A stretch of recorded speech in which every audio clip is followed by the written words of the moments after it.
Très bien. Alors, du coup, bonjour à tous. Donc aujourd'hui, je vais vous présenter une conférence sur un sujet qui n'est pas forcément celui que vous abordez le plus dans vos études. Alors, je parle pour vous, les étudiants qui êtes en cycle ingénieur informatique et réseau. C'est un sujet un peu émergent, une thématique émergente, mais qui mérite quand même que vous fassiez un premier focus dessus, puisque on se rapproche de plus en plus du moment où ça va finir par être déployé. Donc ce sujet concerne en fait l'informatique quantique. Donc le but de cette conférence, c'est de faire vraiment une courte introduction aux notions d'informatique quantique. Et pour pouvoir le faire, on va s'intéresser à un concept particulier qui est la téléportation quantique. Alors quand on vous dit téléportation, évidemment, vous pensez tout de suite à la science-fiction. Alors c'est vrai, c'est quelque chose qui n'est pas récent, la téléportation, dans l'imaginaire collectif en tout cas. Donc le mot téléportation, il vient des racines grecques, donc télé qui veut dire à distance et portare qui veut dire transporter ou porter à distance en tout cas. Donc c'est la contraction des deux mots qui fait aujourd'hui le mot téléportation. Et la première trace qu'on retrouve de ce terme, vous voyez la date, c'est quand même depuis la fin du 19e siècle, donc en 1877, où le terme apparaît pas tout à fait sous cette forme-là, mais en tout cas décrit exactement ce que vous avez à l'esprit. Donc dans l'ouvrage d'origine, c'était le mot télépompe. Alors c'était en anglais, évidemment, c'était une brève, ce qu'on appelle une nouvelle, dans un journal, le New York Sun, qui était écrite. Et donc il utilisait le terme télépompe pour décrire une sorte de machine qui permettait de déplacer des objets et des corps de façon très rocambolesque, en tout cas. Alors dans l'article d'origine, il parle d'un dispositif qui fonctionne avec des décharges électriques, etc., ce qui ne va absolument pas être le cas pour nous et ce qui est complètement farfelu avec nos connaissances d'aujourd'hui. Mais bon, il faut vous mettre un petit peu dans l'esprit du romancier qui a écrit ça fin 19e. L'électromagnétisme, c'est ce qu'il connaissait de mieux parmi les sciences physiques. Alors le texte, vous pouvez le trouver sur Internet. Si vous cherchez la référence là qui est affichée, vous verrez que vous pourrez mettre la main sur le PDF d'origine avec le texte écrit en anglais. Je l'ai lu. Ce n'est pas très facile à lire parce que ça utilise beaucoup de langage scientifique, du jargon de l'époque. Mais j'ai repéré dans le texte quand même un élément intéressant. C'était un passage où justement il décrivait le fonctionnement de sa machine. Et donc je l'ai traduit pour qu'on puisse le voir. Donc cette traduction donne littéralement « J'ai capturé un chat et je l'ai soumis à une terrible décharge électrique. Le chat a disparu en un scintillement. Je me suis rendu dans la chambre voisine et je l'ai retrouvé vivant et ronronnant, quoiqu'un peu abasourdi. Cela marchait à merveille. » Alors pourquoi j'ai retenu ce passage-là ? Déjà parce qu'il décrit la téléportation telle qu'elle est vue dans l'imaginaire collectif. Mais surtout, ce qui est très perturbant, c'est qu'il utilise le chat comme animal cobaye, alors qu'on est encore environ 60 ans avant Erwin Schrödinger et son fameux chat de Schrödinger. Donc il y a une sorte de leitmotiv là sur le chat qui est passé à travers l'histoire. Et visiblement, c'est un animal qui semble lié à ces aspects quantiques.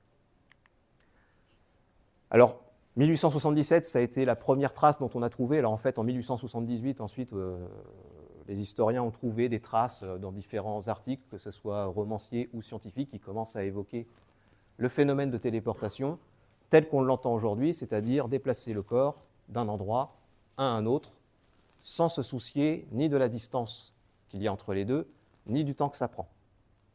D'accord ? Et donc ce principe-là, vous l'avez probablement vu et revu à travers des livres, des films, des séries, des jeux vidéo. Dans un jeu vidéo, ça c'est des choses que vous connaissez bien, mais dans un jeu de plateforme, si vous ne voulez pas vous embêter pour transporter un personnage d'un endroit à un autre, vous le téléportez et puis c'est réglé. Donc la téléportation, voilà, c'est quelque chose qui est dans l'imaginaire collectif depuis pas mal de temps. Alors, nous, on ne va pas parler de ça. Voilà. Donc, le fait est, c'est que d'un point de vue physique et donc d'un point de vue quantique, la téléportation, c'est quelque chose qu'il faut démystifier. Et donc, il y a des idées à déconstruire. Et la première idée à déconstruire, c'est qu'on ne déplace pas d'objets ou de corps d'un endroit à un autre. Si on s'intéresse vraiment à la téléportation quantique, c'est quoi? C'est uniquement de l'information qui est transférée depuis une source vers un destinataire en mode téléportation. Donc ce n'est pas un phénomène. Voilà, ce n'est pas un phénomène, ce n'est pas comme l'effet tunnel par exemple, qui est un effet quantique. C'est vraiment un protocole. Et ça, c'est dans votre langage d'informaticien quelque chose que vous connaissez plutôt bien, enfin, j'imagine, maintenant que vous êtes en 4e année. Et donc la téléportation quantique, c'est d'abord un protocole. Et donc il faut bien avoir à l'esprit que vous ne téléportez rien d'autre que de l'information. Vous ne déplacez pas de particules. Alors en gros, le principe est très rudimentaire. Il suffit de recopier l'information portée par une première particule pour aller l'amener sur la deuxième particule. Alors quand on dit recopier, vous voyez, je l'ai mis entre guillemets parce que ce n'est pas tout à fait le bon terme. Il ne faut pas imaginer que vous faites une photocopie. Puisque si vous faites par exemple la photocopie d'une page à l'aide des imprimantes là, de l'école, vous allez obtenir la copie en noir et blanc que vous avez faite, et puis vous avez toujours votre original dans les mains. Alors quand on fait de la téléportation quantique, l'original n'existe plus à la fin. Donc ce n'est pas tout à fait une copie au sens strict du terme. Et c'est pour ça qu'on parle de téléportation, c'est qu'en fait à la fin, seule la particule, ou en tout cas le destinataire, possède l'information, la source ne le possède plus. Alors c'est un théorème en quantique, ça se démontre très bien mathématiquement, on ne va pas le faire aujourd'hui, parce qu'il faut quand même des outils un peu plus poussés, mais ça s'appelle le théorème de non-clonage. Et donc on ne peut pas cloner, quantiquement en tout cas, un état ou une particule inconnue.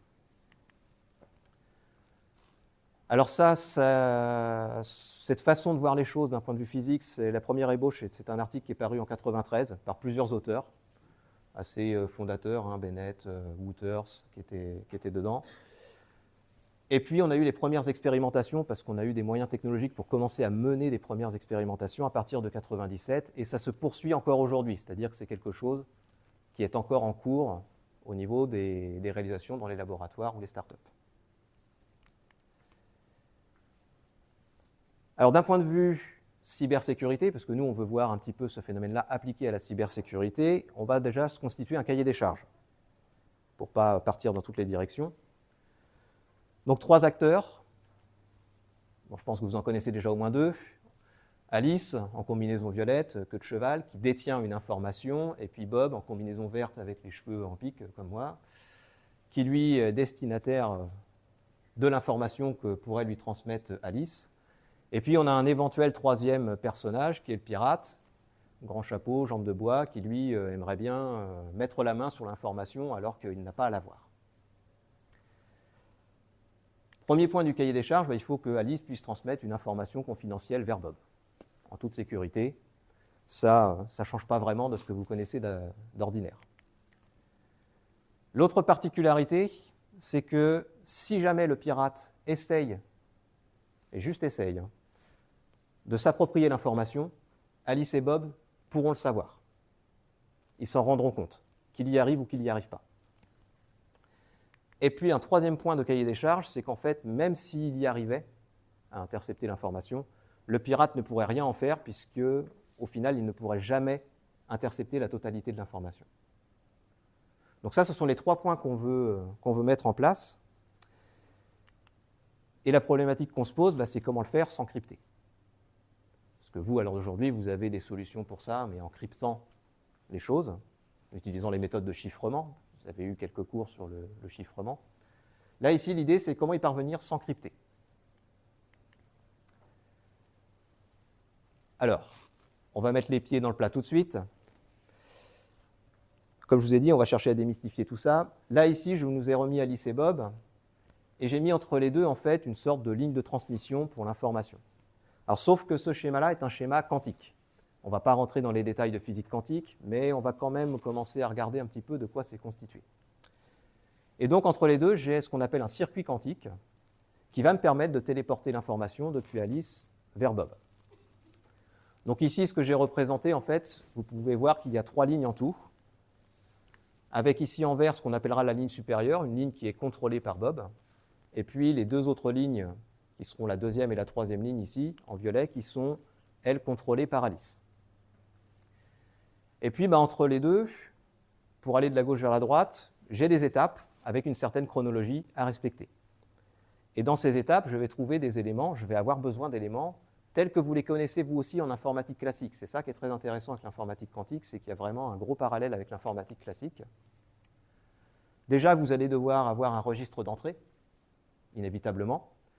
Alors ce registre d'entrée, du coup, sera représenté par 3 lignes. On va revenir sur les symboles dans les slides après.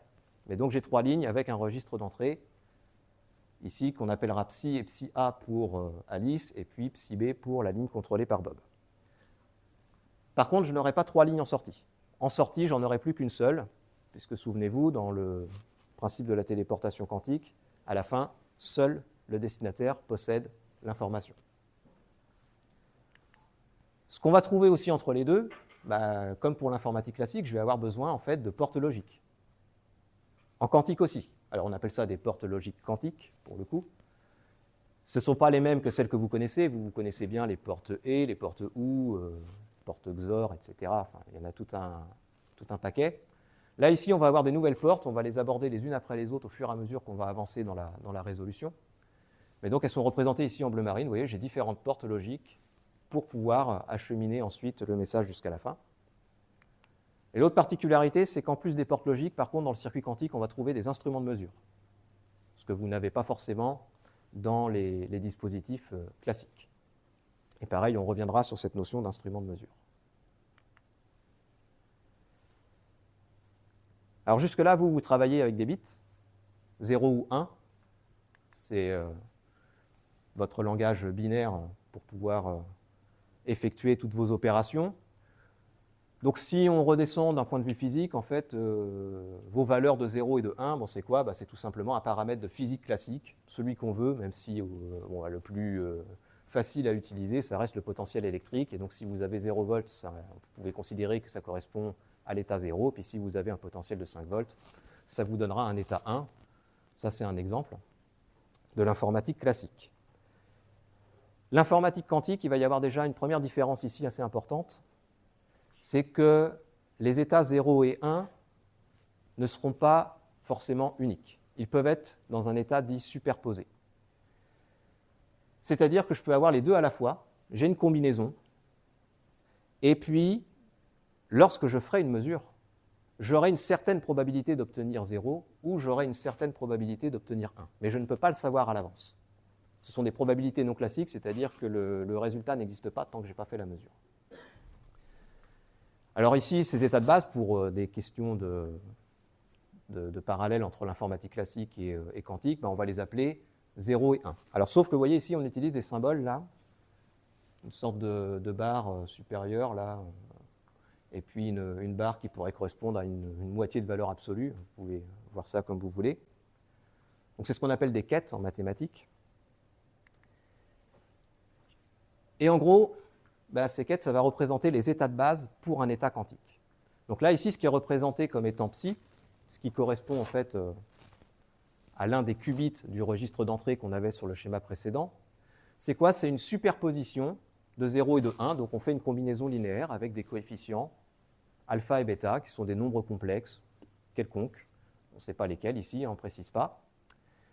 Et donc je peux avoir les deux états superposés à la fois. Alors comment on peut faire ça d'un point de vue physique? C'est relativement compliqué pour votre background en termes de niveau d'études, mais grosso modo, il y a pas mal de moyens différents pour y arriver d'un point de vue physique. On peut le faire grâce au spin de l'électron, si on reste sur des grandeurs quantiques, avec le spin-up, spin-down. On peut le faire aussi tout simplement avec un effet tunnel à travers une jonction. Est-ce que l'effet tunnel a eu lieu ou pas? C'est-à-dire mes particules ont-elles passé la barrière d'énergie ou pas? On peut regarder des sens de circulation du courant. Ils peuvent être dans des boucles, ils peuvent être des sens horaires ou anti-horaires. Et ainsi de suite. En fait, physiquement, on a pas mal de choses qui peuvent se réaliser. Évidemment, derrière, on a des calculs mathématiques un peu plus élaborés, notamment à base de tout ce qu'on appelle les fonctions d'onde. Mais ici, ce système de notation qu'on utilise ici, donc le ket psi, permet d'absorber un petit peu toute cette physique et de vous la concentrer comme une boîte noire. Ce qui veut dire que lorsque vous allez faire ici vos calculs, parce que juste après, on va faire des calculs, il faut bien faire un peu de mathématiques quand même, Mais ici, votre état quantique psi absorbe la totalité des calculs compliqués qui sont liés justement à la physique quantique et à la réalisation de ces états quantiques. Donc pour vous, ça va correspondre simplement à un état superposé, une partie de 0, une partie de 1. Alors les coefficients, par contre, ne peuvent pas être exactement comme vous le voulez. Il y a une condition qui doit être respectée, c'est que la probabilité que je trouve l'état 0 ou l'état 1 lorsque je fais une mesure doit être égale à 1. J'ai 100% de chance de trouver l'état 0 ou l'état 1. Ça ne peut pas être autrement. Donc on est obligé de respecter cette relation ici, là, alpha carré en module plus bêta au carré module, qui est égal à 1. Et donc ça, c'est ce qu'on est alpha et bêta, c'est ce qu'on appelle les amplitudes de probabilité. Alors, c'est suffisant pour pouvoir traiter ce qu'on a à traiter ici au niveau des qubits. D'accord ? Après, s'il y a d'autres questions, je pourrais y répondre à la fin. Mais pour la définition d'un qubit, alors qubit, c'est l'abréviation de Quantum Binary Digit, du coup, vous pouvez vous imaginer que ces états de base, 0 et 1, ça correspond en fait en classique aux états 0, aux états 1 que vous connaissez, mais superposés. Alors comment on peut le visualiser géométriquement? Alors ça, c'est un peu plus délicat, puisque si vous avez suivi ce que j'ai dit, alpha et bêta, c'est des nombres complexes. Et donc si c'est des nombres complexes, ils ont forcément chacun une partie réelle et une partie imaginaire. Du coup, ça me donne 4 paramètres. Ce qui veut dire que si je veux faire une représentation géométrique du qubit, je suis dans un système en 4 dimensions. Pas très pratique. Heureusement, on a des moyens géométriques pour pouvoir représenter les choses, mais plus en mode 3D. Et donc pour ça, on utilise une sphère qui s'appelle la sphère de Bloch. Et comment on arrive à faire cette représentation sous le format d'une sphère? Tout simplement, on utilise, alors pareil, il y a des démonstrations mathématiques pour le faire, mais on va utiliser quelque chose que vous connaissez plutôt bien, ou du moins j'espère que vous en souvenez, c'est les formules d'Euler, qui permettent de passer avec des notations exponentielles. Et il se trouve que lorsqu'on fait ça, on peut réexprimer ici notre qubit à l'aide de deux angles, θ et φ, qui sont représentés ici, sachant que θ, c'est un angle qui est représenté en orange sur la sphère qui correspond à la colatitude. Donc c'est comme si vous essayez de balayer la sphère en fait, du pôle nord vers le pôle sud, sur 180 degrés. Donc ça peut être une valeur comprise entre 0 et 180 degrés, donc entre 0 et π. Et puis l'angle φ correspond en fait à l'angle ici pour tourner autour de l'équateur, donc ce qu'on appelle la longitude, qui lui évidemment peut tourner sur 360 degrés. Et donc vous passez en fait d'un système 4D à une représentation 3D. Alors, sauf qu'il faut être prudent quand on fait des interprétations là-dessus. Mais cette sphère permet de visualiser un petit peu comment se comportent les qubits. Si on cherche les états de base, parce qu'ici on avait dit on a une combinaison de 0 et de 1, c'est toujours le cas ici, et qu'on essaye de les repérer sur la sphère, où est-ce qu'ils sont? Ils sont tout simplement au pôle.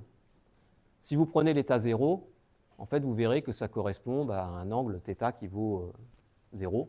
Et puis si vous recherchez ensuite l'état 1, vous verrez que l'angle correspondant c'est θ qui vaut π. Sachant que la longitude, elle, sur le pôle, n'importera pas, puisque ça fera ce qu'on appelle un qubit équivalent. On aura l'occasion de revenir sur cette notion de qubit équivalent un peu plus tard.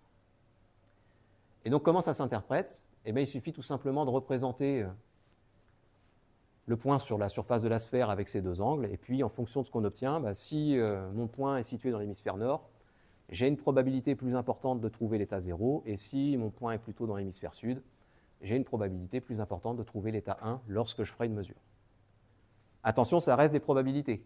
Ce n'est pas parce que la probabilité est forte pour obtenir un état de base que c'est celui-là qui va sortir. Il peut très bien sortir l'autre.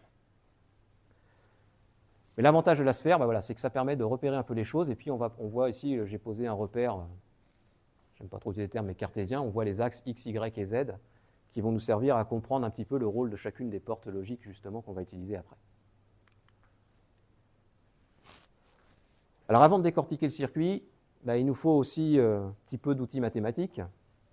Alors là, c'est ce qu'on va appeler le calcul en notation bracket.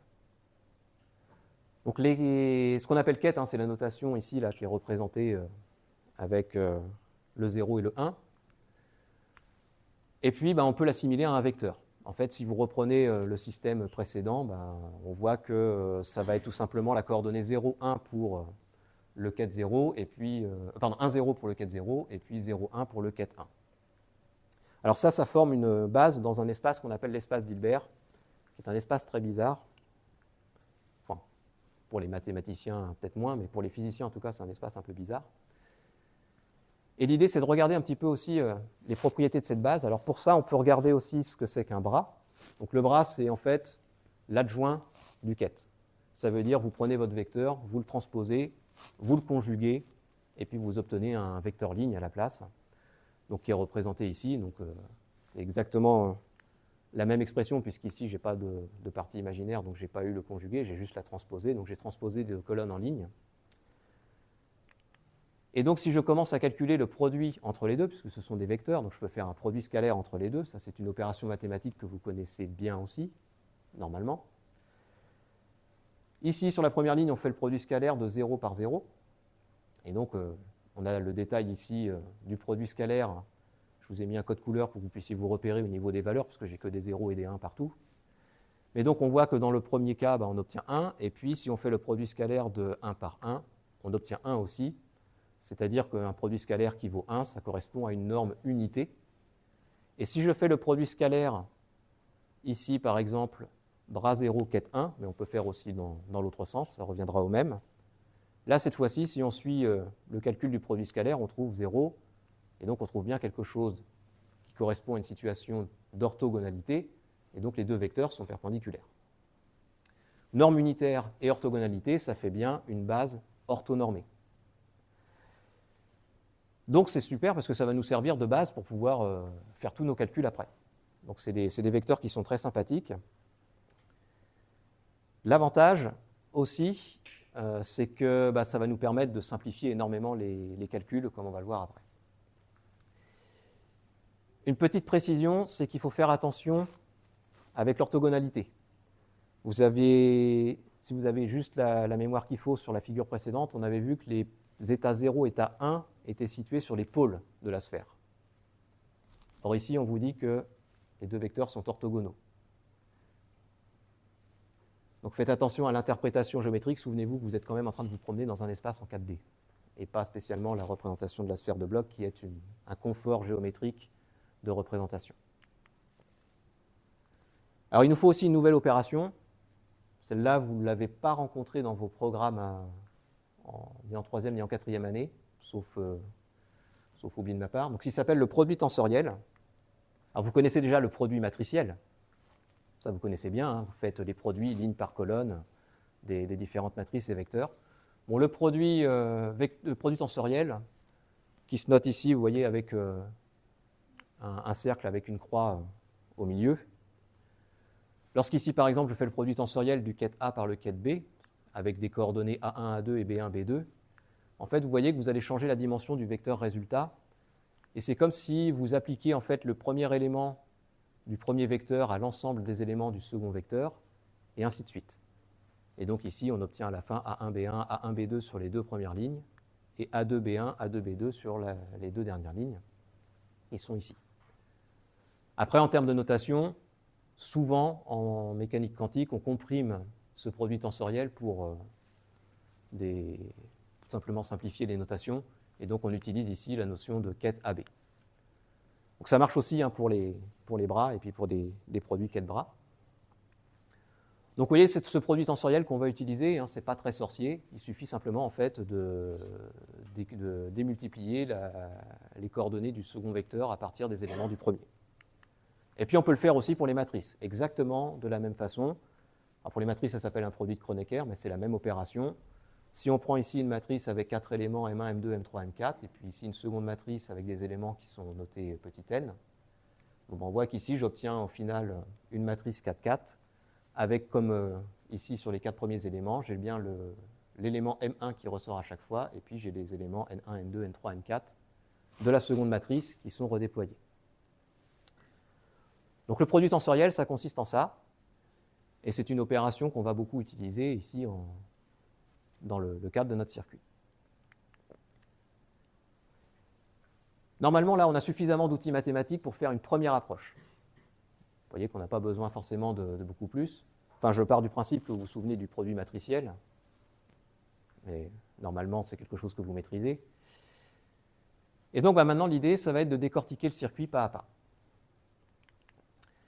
Donc, ce qu'on va retrouver, c'est que déjà, au niveau de la troisième ligne, le qubit psi, ce sera le message à transmettre. Il est détenu par Alice, elle doit l'envoyer vers Bob, donc ce sera lui l'enjeu du match, entre guillemets, et c'est donc psi qui représentera le message. Et ensuite, les deux autres qubits, qui sont notés psi A et psi B, qui sont un maîtrisé par Alice et l'autre par Bob, eux seront initialisés avec l'état de base 0. Ça aussi, c'est une opération que vous connaissez souvent en informatique, l'initialisation. Hein, vous l'avez fait avec pratiquement tous vos algorithmes, j'imagine. On pratique de la même chose en quantique, et puis très souvent, on prend l'état 0 comme état de référence. Et donc, si on regarde la chronologie, la première porte logique qu'il va falloir franchir, c'est cette porte-là qui est symbolisée avec un grand H, qui s'appelle une porte de Hadamard.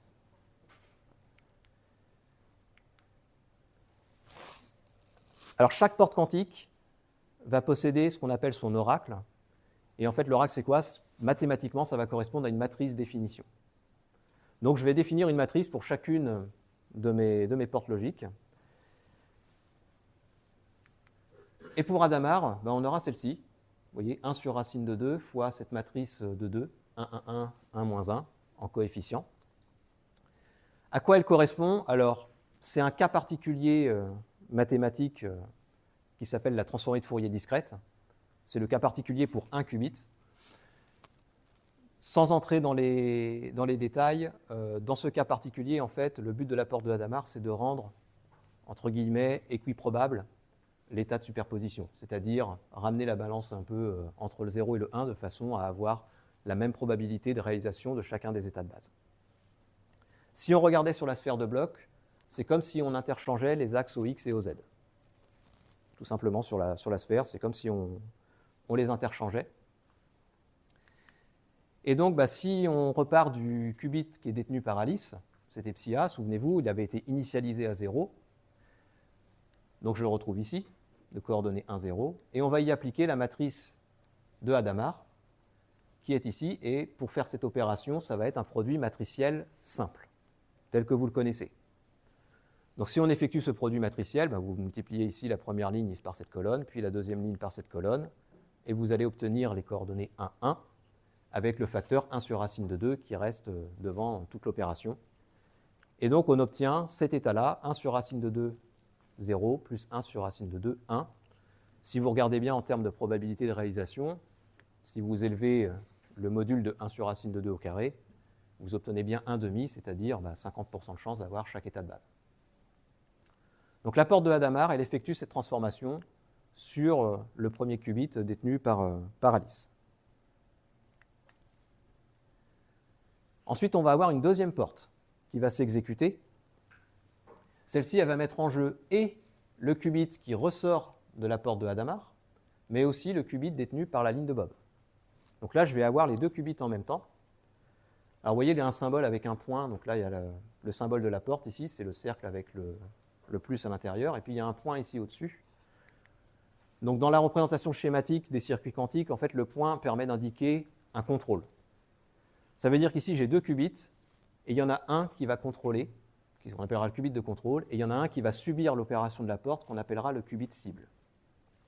Donc ici, le qubit de contrôle, c'est le qubit en sortie de la porte de Hadamard, qui est situé sur la ligne d'Alice, et le qubit qui va subir l'action de la porte, ici, c'est le qubit psi B, qui, souvenez-vous, a lui aussi été initialisé à 0, qui est détenu par Bob. Et donc, on a une sorte de porte conditionnée, selon l'état. Alors, ce qui change un petit peu ici, c'est que, étant donné qu'il s'agit maintenant de mettre en relation deux qubits l'un avec l'autre, eh bien, on va utiliser le produit tensoriel, et on va se promener non plus avec deux états de base 0 et 1, mais avec quatre états de base différents, 0, 0, 0, 1, 1, 0, 1, 1. Et là, vous voyez que vous récupérez exactement le même système de notation que ce que vous connaissez pour le binaire sur des bits classiques. Alors, si on prend un exemple du nouvel état de base qu'on a ici, par exemple, on a calculé l'état 1, 0, c'est-à-dire j'ai fait ici le produit tensoriel de 1 par 0, et puis j'obtiens ce vecteur de coordonnées 0, 0, 1, 0. D'accord? Donc, il a changé de dimension. Et puis, vous pouvez faire ça pour les trois autres, et vous obtiendrez exactement la même chose. Donc, j'ai quatre états de base différents maintenant. Et donc, la matrice définition de la porte contrôle note, qu'on appelle C-note, va être une matrice, cette fois-ci, 4, 4. Elle est définie ici, alors ça fait pas mal d'éléments différents. Mais en fait, si vous regardez bien la décomposition de cette matrice, sur le premier carré ici, vous devez reconnaître la matrice identité. Et puis, en fait, on voit que l'effet de l'action de la porte n'est maintenu ici que sur le dernier carré ici en bas à droite, puisque tous les deux autres ont des coefficients qui sont portés à 0. Donc, en fait, elle n'est pas si impressionnante que ça, cette matrice. En gros, ici, on va avoir une non-exécution de la porte sur les deux premières lignes et une exécution de la porte possible sur les deux dernières lignes, selon la valeur du qubit de contrôle. Et donc, la porte CNOT, qu'est-ce qu'elle fait? Eh bien, elle va intervertir des états de base pour le qubit cible, uniquement si le qubit de contrôle est à l'état 1. Sinon, elle ne fait rien. Ça va être son opération. Et donc, c'est ce qu'on voit ici. Pardon. C'est ce qu'on voit ici, c'est que ici, la position des coefficients 1, si jamais la porte s'exécute, on voit bien que le 1,0 va devenir 1,1 et le 1,1 va devenir le 1,0. Au niveau de la sphère de bloc, pareil, si vous voulez vous représenter géométriquement ce que vous êtes en train de faire avec les qubits, eh bien ici, vous êtes tout simplement en train de tourner de 180 degrés autour de l'axe X. C'est ça que fait cette porte. Et donc, on va l'appliquer à notre 2 qubits, sauf que le 2 qubits en entrée, maintenant, ici, il faut d'abord que je fasse le produit tensoriel des deux. Donc ici, j'ai la sortie, si vous vous souvenez bien, de la porte de Hadamard. Et ici, en vert, je retrouve le qubit CB initialisé à 0 par Bob. Si on effectue ce produit tensoriel, on obtient ce vecteur ici avec les coefficients 1 sur racine de 2, 0, 1 sur racine de 2, 0. Et donc, si je le développe avec les nouveaux états de base, parce que maintenant j'ai mes 4 états de base qui vont de 0, 0 à 1, 1, ben on voit que c'est l'état 0, 0 qui est représenté ici, et puis ici, c'est l'état 1, 0 qui est représenté. Donc là, au niveau de l'entrée de la porte CNOT, j'ai ce 2 qubits qui est présent, 1 sur racine de 2, 0, 0, plus 1 sur racine de 2, 1, 0. Et donc, on va y appliquer la matrice de la porte, qui est ici. Donc, souvenez-vous de l'action de la porte. Ici, sur les deux premières lignes, il ne se passe rien, non-exécution. Ici, sur les deux dernières lignes, si le qubit de contrôle est à 1, alors il va inverser les coefficients. C'est bien ce qu'on observe ici, le 1 sur racine de 2 est passé sur la quatrième ligne. Et ici, j'ai réécrit le résultat final, et on voit que les deux états qu'on obtient sont des états 0, 0 et 1, 1. Alors pour la suite, on n'utilisera pas forcément la vue matricielle, parce qu'au fur et à mesure, on va avoir des matrices de plus en plus grosses. Ce qui va être intéressant de regarder ici, c'est un petit peu le moyen mnémotechnique de se repérer. Si vous regardez ici sur la première ligne, j'ai représenté ici en vert les deux valeurs qui sont associées au qubit de Bob, et puis en noir et en rouge, le 0 et le 1 qui sont associés en fait au qubit qui correspond à la deuxième ligne. Et si vous regardez ici ensuite dans les états qui sont proposés en dessous, on voit qu'ici, cet état-là n'a pas changé. C'est normal puisque le qubit de contrôle en noir est à 0, donc la porte ne s'exécute pas. Mais ici, si vous regardez au niveau du deuxième état, le qubit de contrôle, il est en rouge, il est à 1, et du coup, l'état 0 qui était en vert ici devient un état 1 qui est devenu état bleu. Et donc, l'avantage, c'est qu'ici, on va pouvoir calculer beaucoup plus rapidement la prochaine fois qu'on va croiser cette porte, parce qu'on sait qu'il suffit de regarder tout simplement la position des qubits à l'intérieur du produit tensoriel pour pouvoir repérer tout de suite quelle va être la transformation des états. Alors, le résultat qu'on obtient, ce n'est pas n'importe quoi en quantique, c'est ce qu'on appelle un état de Bell. Et l'état de Bell, ça nous oblige à parler de quelque chose d'un peu plus délicat qui s'appelle l'intrication quantique. Alors, je ne sais pas si certains d'entre vous en ont entendu parler, mais l'intrication, c'est très particulier. Si on doit la décrire au plus simple, on va dire que deux particules sont intriquées à partir du moment où leur état de superposition est dans un tel état d'enchevêtrement que déterminer l'état de l'une des particules revient à fixer immédiatement l'état de la seconde. Alors, si vous voulez vous imaginer un petit peu ce que c'est, on va remonter d'une échelle, même si à l'échelle macroscopique, ce n'est pas vrai, mais c'est juste une vue d'esprit. Imaginez un système constitué de 2D, quantique du coup, et vos 2D ne sont pas indépendants, ils sont intriqués. Vous en laissez un sur Terre, vous en emmenez un sur Saturne, où vous voulez, et votre état d'intrication est tel que si jamais j'obtiens le lancer d'un seul des 2D et j'obtiens un résultat, j'obtiendrai systématiquement le même résultat sur le deuxième dé, quelle que soit la distance qui les sépare. et quel que soit le moment où je vais effectuer le lancer. Ce qui est très perturbant. Parce qu'en fait, avoir ce genre de système, c'est très contre-intuitif. Ça a de 3 lourdes implications. La première, c'est que ça infirme un paradoxe qui s'appelle le paradoxe EPR, donc Einstein, Podolsky, Rosen, qui, pendant longtemps, a justement, entre guillemets, endigué l'existence de l'intrication du fait que, alors il y a plusieurs raisons, mais c'est surtout du fait que, normalement, il aurait dû y avoir des variables locales cachées qui expliquent pourquoi on a à chaque fois les probabilités qui sont liées. Donc ce paradoxe, il est tombé depuis. Il y a eu les démonstrations, alors d'abord mathématiques, il a fallu formaliser mathématiquement un débat qui était plutôt philosophique. Ça, c'est ce qu'a fait John Bell dans les années 60.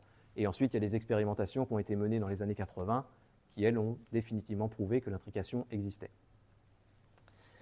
Et donc le paradoxe a été levé. Mathématiquement, si on veut se faire une vue un peu plus sympathique et plus rapide pour pouvoir prouver son existence, en fait, c'est plus simple de prouver que son inexistence n'est pas possible. Et raisonner par l'absurde, c'est relativement simple. Si on prend par exemple le cas de l'état de Bell qu'on avait tout à l'heure, qui est ici, si cet état n'était pas un état intriqué, c'est-à-dire si les qubits pouvaient être, entre guillemets, séparés et opérer chacun de leur côté, alors je serais en mesure de le factoriser. Et donc, c'est ce que j'ai écrit ici. J'ai supposé qu'une factorisation était possible avec des coefficients petit a, petit b, petit a', petit b'. Et puis, j'ai développé mon produit tensoriel et j'ai fait une identification avec le résultat qu'on avait obtenu. Résultat de l'identification qui est posé ici, avec les différents coefficients. Bon, mathématiquement, vous pourrez le reprendre à tête reposée si vous voulez, mais vous verrez que de toute façon, vous ne trouverez aucune solution possible qui puisse conduire à de tels coefficients. Aucune. Ça veut dire que cette factorisation-là n'est pas possible. Et que donc mes qubits ici sont, entre guillemets, intriqués. Alors l'intrication, on verra à la fin, mais c'est elle qui va détenir en fait le pouvoir de sécurité sur la transmission du message. Alors si on revient sur notre schéma, on va continuer avec la porte suivante. On la connaît déjà. C'est toujours la porte CNOT, sauf que cette fois-ci, on change de ligne. Le qubit de contrôle, ça devient le qubit message. Et puis le qubit cible devient le qubit situé sur la deuxième ligne, mais en sortie de la porte CNOT, c'est-à-dire au niveau de l'état de Bell précédent. Et donc, on va exécuter les calculs nécessaires. Donc déjà, je n'ai plus un 2 qubits, mais maintenant un 3 qubits qui entre en jeu.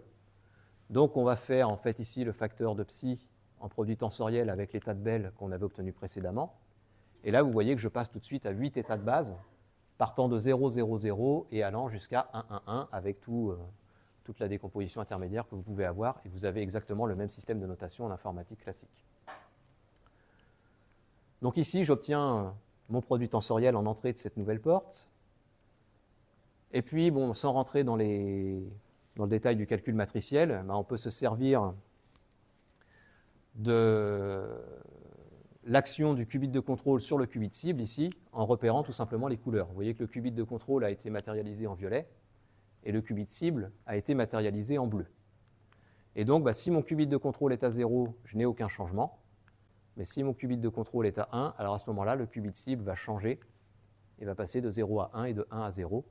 Et là, vous voyez, je n'ai même plus besoin de détailler le calcul matriciel. J'obtiens ici directement mon résultat avec l'interversion ici sur les deux derniers termes. Et donc ça, c'est le résultat que j'obtiens en sortie de cette nouvelle porte CNOT qui est appliquée. Et puis, on va remettre encore une porte de Hadamard.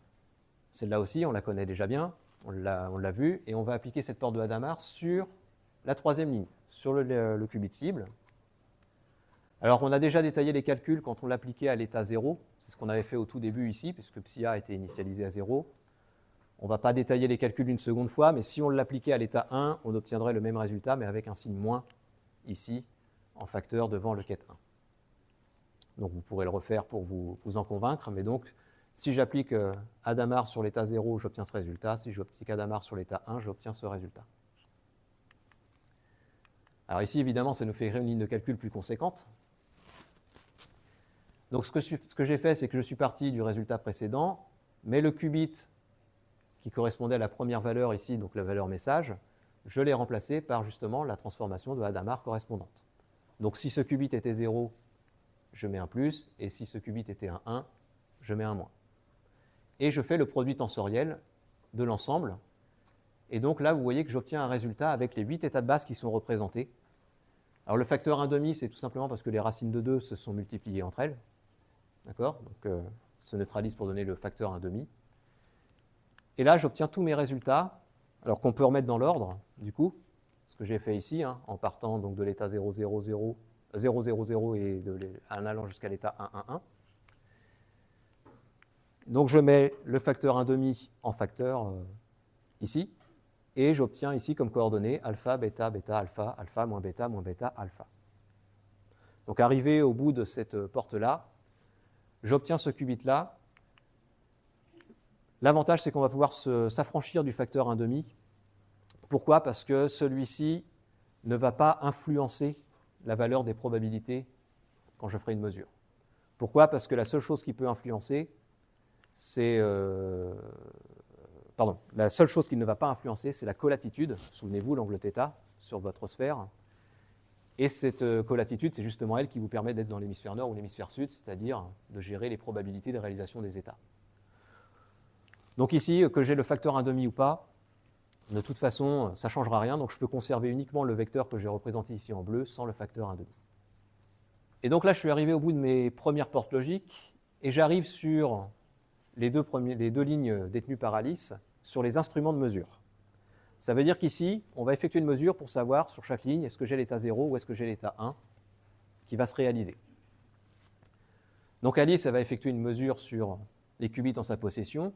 Et si vous regardez la suite du montage, en fait, ces résultats vont servir de valeur de contrôle pour les deux dernières portes qui sont détenues sur la ligne de Bob.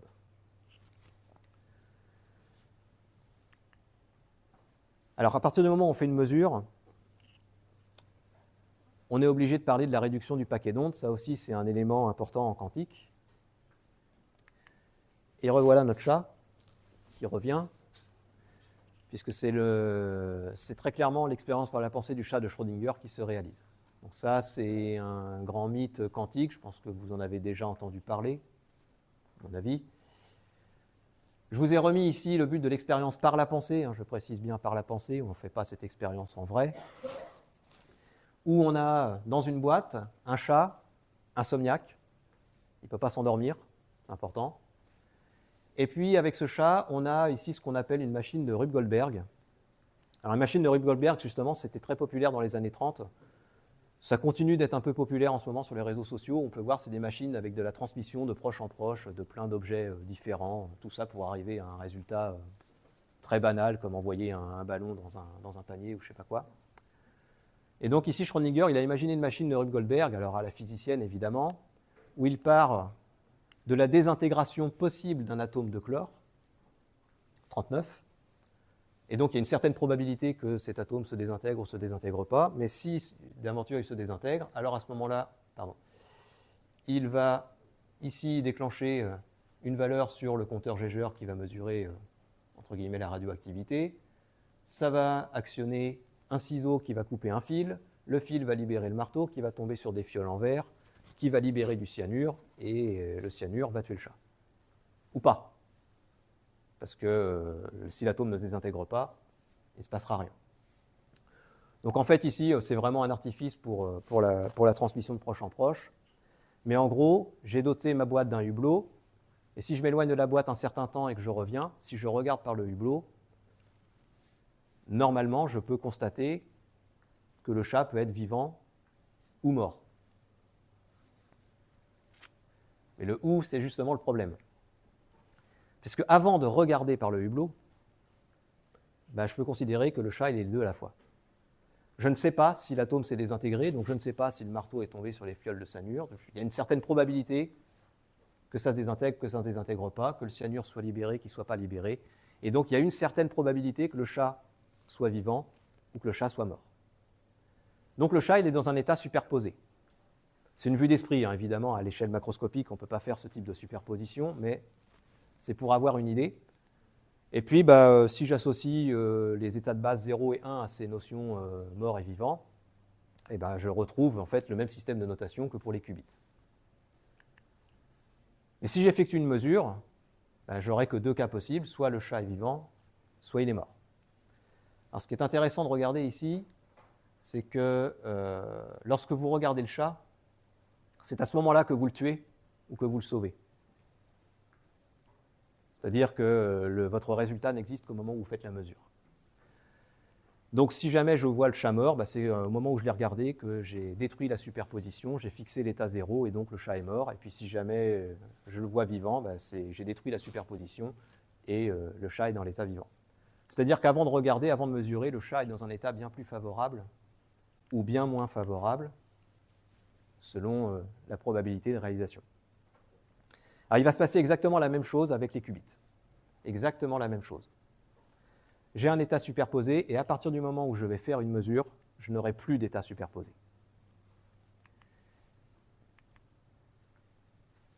C'est irréversible. Ça veut dire qu'une fois que j'aurai effectué la mesure, j'ai plus de qubits. Donc si Alice effectue sa mesure, pour elle ensuite, quantiquement, entre guillemets, c'est fini, elle aura fixé des états de base et ces états de base ne pourront plus bouger. Ce sera soit 0, soit 1 qu'elle obtiendra.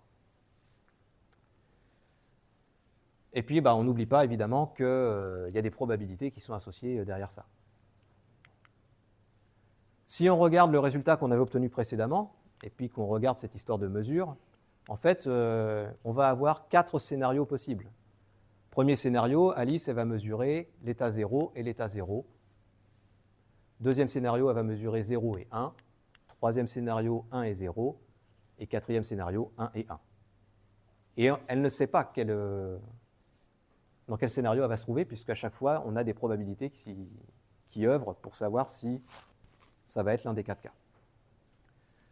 Si on regarde au niveau du vecteur, on voit que le premier cas, si vous regardez ici les qubits qui sont symbolisés en rouge et en bleu, ça correspond aux 2 premiers éléments, le deuxième cas aux 2 éléments suivants, et ainsi de suite.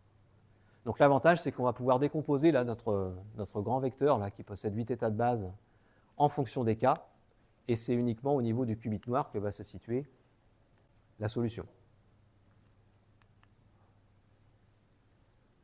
Et donc ces qubits de contrôle, qui sont maintenant des états fixes, c'est pour ça qu'ici on met 2 lignes et pas une seule, parce que c'est la ligne 0 ou la ligne 1 qui va être utilisée, vont servir de qubits de contrôle pour les 2 dernières portes, donc qui sont ici maintenant gérées par Bob, parce que lui, depuis le début, il ne fait rien.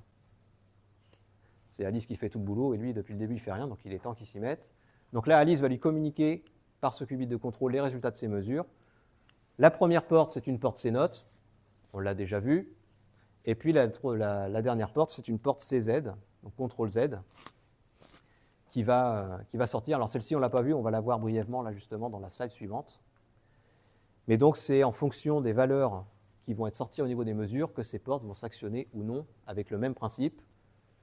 Si on a l'état 0, il ne se passe rien. Si on a l'état 1, à ce moment-là, les portes pourront s'exécuter.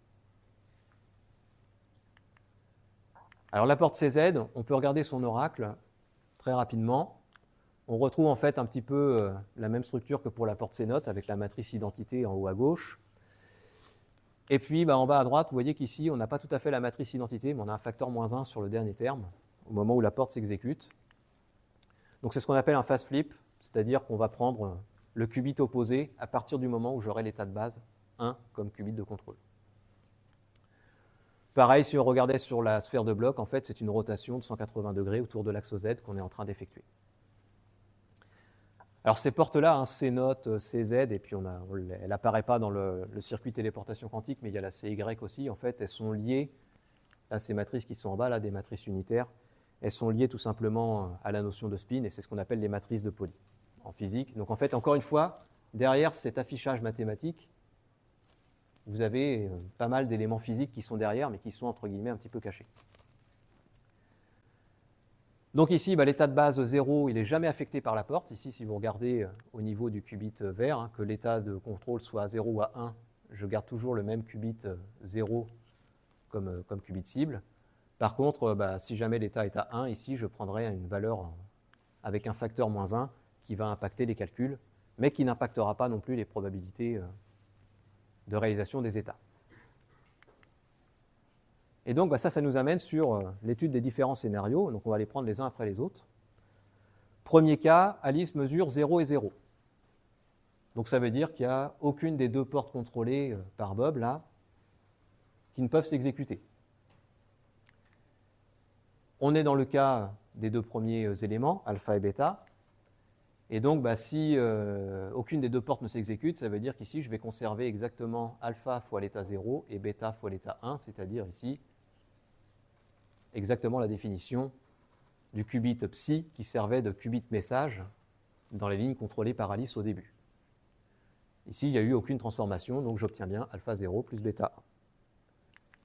Si on regarde le deuxième cas, cette fois-ci, c'est la porte C0 qui a les moyens de s'exécuter puisque Alice a mesuré 1 pour cette porte-là au niveau du qubit de contrôle.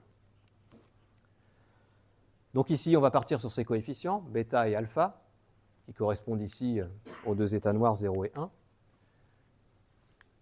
Donc on le retrouve ici, ce qubit, sauf que j'ai la porte C0 qui s'exécute, et du coup, si elle s'exécute, j'ai une interversion des deux qubits de base. 0 devient 1 et 1 devient 0, et du coup, je me retrouve à nouveau avec alpha 0 plus bêta 1, c'est-à-dire le qubit message. Troisième cas, la porte C0 ne s'exécute pas, mais cette fois-ci, c'est la porte CZ qui peut s'exécuter, puisque Alice a mesuré 1 sur le qubit de contrôle de cette porte. Là, on a les coefficients alpha et moins bêta pour ces deux états-là. Donc, on part sur alpha 0 moins bêta 1, et donc cette fois-ci, on fait le phase flip. L'état 1 va se voir affecter un facteur moins 1 de par l'action de la porte CZ. Ce qui veut dire qu'ici, je me retrouve à nouveau avec alpha 0 plus bêta 1, c'est-à-dire à nouveau le qubit message. Et si on regarde le dernier cas, les deux qubits de contrôle ont été mesurés à 1. Donc les deux portes vont s'exécuter successivement. Ici, les deux coefficients qui nous intéressent sont moins bêta et alpha, donc c'est notre point de départ. La première porte à s'exécuter par ordre chronologique, c'est la porte C0. Elle va donc intervertir 0 et 1, ici. Puis ensuite, la porte CZ va faire le phase flip sur l'état de base 1, et donc ramener ici un signe plus au lieu du signe moins en facteur de bêta. Et à la fin, qu'est-ce qu'on obtient? On obtient aussi alpha 0 plus bêta 1, c'est-à-dire le qubit message. Bon, résultat des comptes, quel que soit le scénario envisagé, c'est-à-dire quelles que soient les mesures que va effectuer Alice, sachant qu'elle ne sait jamais quel état de base elle va obtenir sur chacune de ces lignes, peu importe ses probabilités, à la fin, Bob va pouvoir capter le message psi. Alpha 0 plus bêta 1, qui était bien le message d'origine. Donc ça, c'est le bilan. Première bonne nouvelle, si on se ramène à notre cahier des charges, Bob reçoit bien le message envoyé par Alice. Heureusement, j'ai envie de dire, c'est la moindre des choses, avec tout ce qu'on a déployé, qu'il puisse avoir le message à la fin. Ce qui est intéressant, c'est de voir qu'il n'est pas tributaire des probabilités de réalisation des différents états de base dans le processus. Deuxième point intéressant, et ce qui confirme ce qu'on a affirmé au début, à la fin, Alice ne dispose plus du message. Sur ces deux lignes, souvenez-vous, elle a fait des mesures, il y a eu la réduction du paquet d'ondes, confère le chat de Schrödinger, et donc elle n'a plus que des états de base, 0 et 1, 1 et 0 ou 0, 0, qui ont été fixés, mais donc elle ne dispose plus de l'état de superposition. Donc elle ne dispose plus du message envoyé. Elle n'a plus le qubit psi dans les mains, elle a autre chose, donc il n'y a pas eu de clonage de l'état quantique. On n'a pas dédoublé l'état quantique, non, on l'a juste transféré, on a transféré totalement l'information sur la ligne supérieure qui était contrôlée par Bob. Et enfin, la transmission a été sécurisée. Alors pourquoi elle a été sécurisée, sans crypter? C'est tout simplement grâce à l'état d'intrication et à toutes ces histoires de probabilité de réalisation. C'est-à-dire qu'ici, Alice et Bob ont les moyens, de détecter si l'espionnage a eu lieu. Pourquoi? Parce que si l'espionnage a eu lieu, celui-ci va irrémédiablement changer la distribution des probabilités. Donc il suffit tout simplement qu'ils puissent échanger un petit peu une partie des messages sous format public et l'autre sous format privé, et ça, c'est des choses que vous connaissez bien pour ceux qui font la cybersécurité là, en spécialité. À partir du moment où ils font ça, ils vont tout de suite pouvoir s'apercevoir que le pirate s'est manifesté ou non. Et si le pirate s'est manifesté, de toute façon, à cause de l'état intriqué, il ne pourra jamais accéder à la totalité de l'information. Au mieux, il en aura un fragment, mais il ne pourra rien en faire. Et en plus, il aura été détecté, donc ça veut dire que le message peut très bien être nul et non avenu dans la foulée. Donc ça remplit complètement le cahier des charges effectué. Et ça ouvre quelques perspectives intéressantes ensuite pour la cybersécurité. Vous voyez bien que les méthodes que vous connaissez, les protocoles que vous connaissez sur la cybersécurité classique, vous allez pouvoir les adapter à ce type de protocole qui, lui, est dit quantique. La première chose qu'on pourrait imaginer, c'est tout simplement un réseau de communication sécurisé. Pour ça, il suffit simplement d'imaginer un opérateur central qui est doté des moyens technologiques de réalisation de ces états quantiques, etc. Et puis, on va avoir des opérateurs qui vont partager avec lui un état d'intrication. Donc là, on a 4 utilisateurs, orange, bleu, rouge et vert. Et comment ça peut devenir un réseau de communication? Tout simplement, l'opérateur peut choisir de téléporter un qubit issu d'un état intriqué, par exemple ici de l'état intriqué bleu, et puis de le téléporter vers l'état intriqué rouge. Alors pour ça, il a besoin d'un 3e qubit. Souvenez-vous, notre système utilise 3 lignes, donc il est obligé d'utiliser ici un qubit supplémentaire pour pouvoir effectuer l'opération.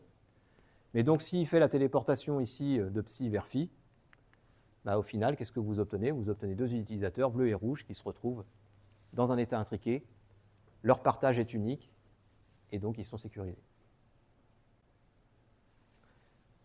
Donc ça, c'est une première application possible. Alors, ça n'existe pas encore, mais c'est clairement les possibilités que ça va pouvoir ouvrir dès que l'informatique quantique va commencer à s'installer.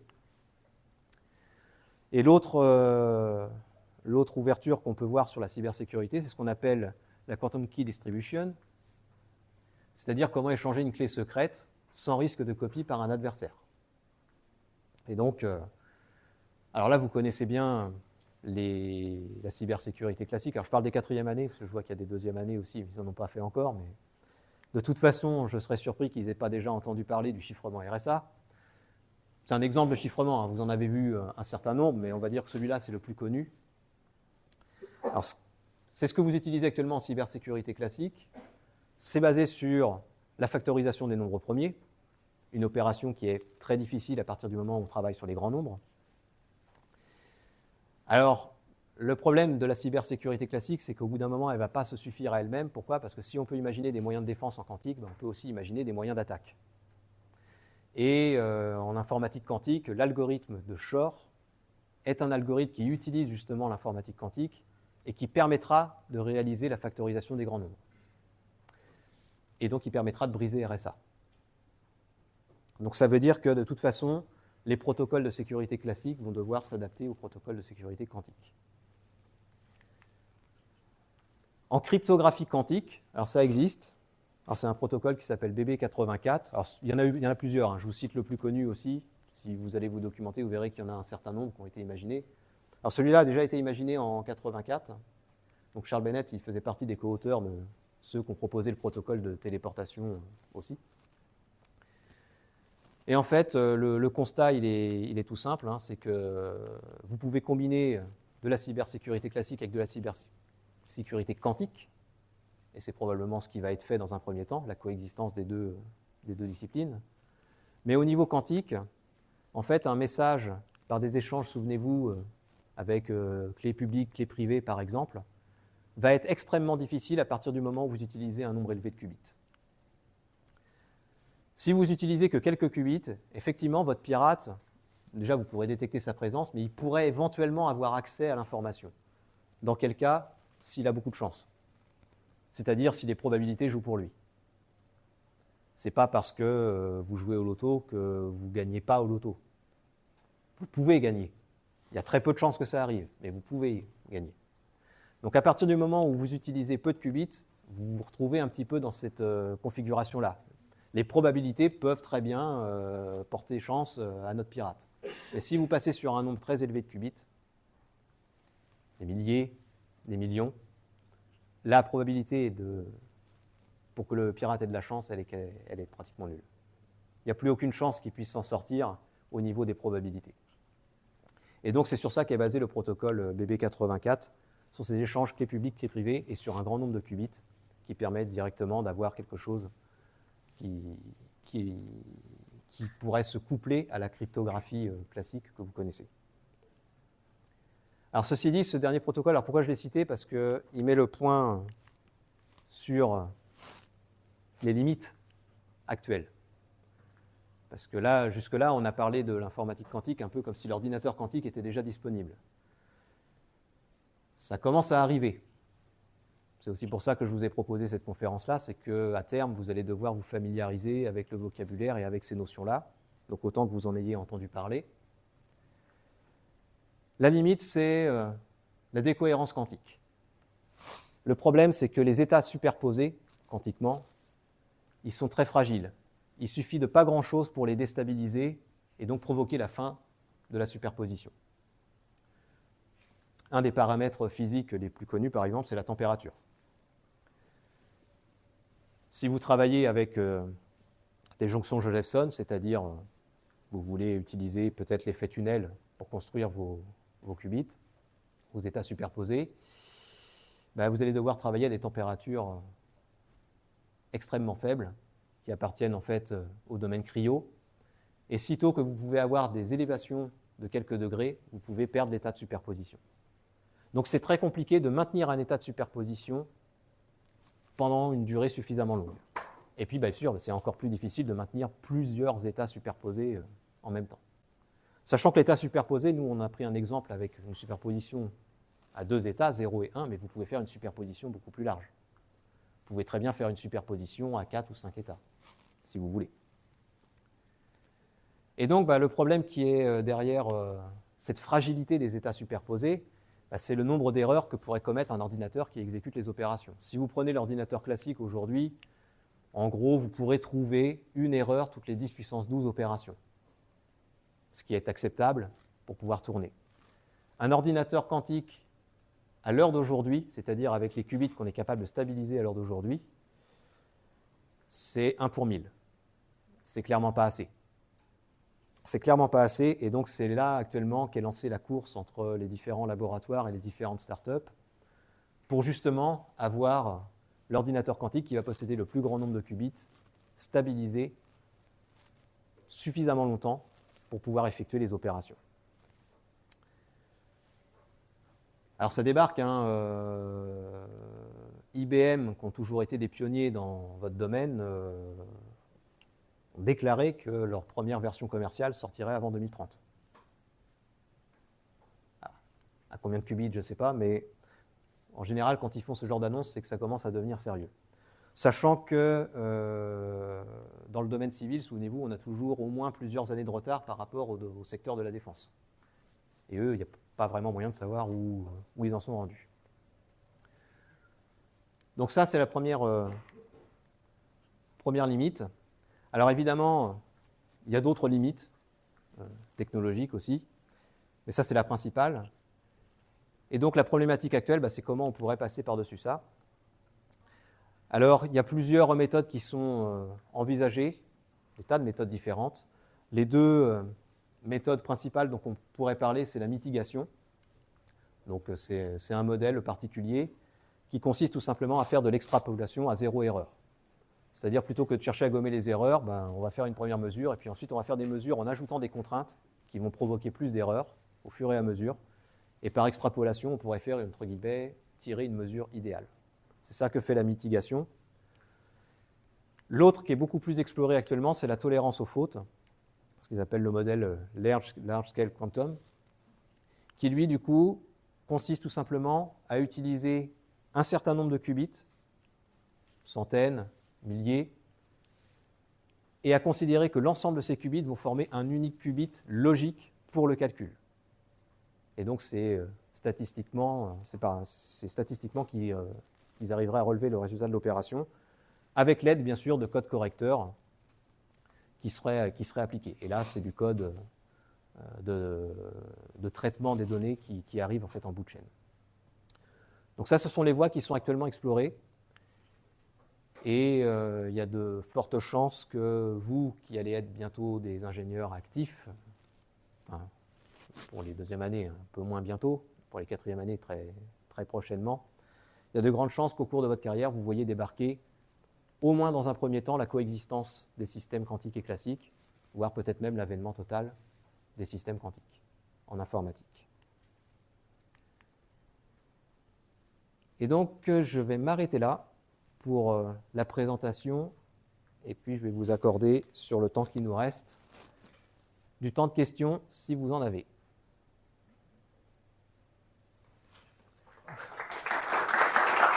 Allez, l'amorce.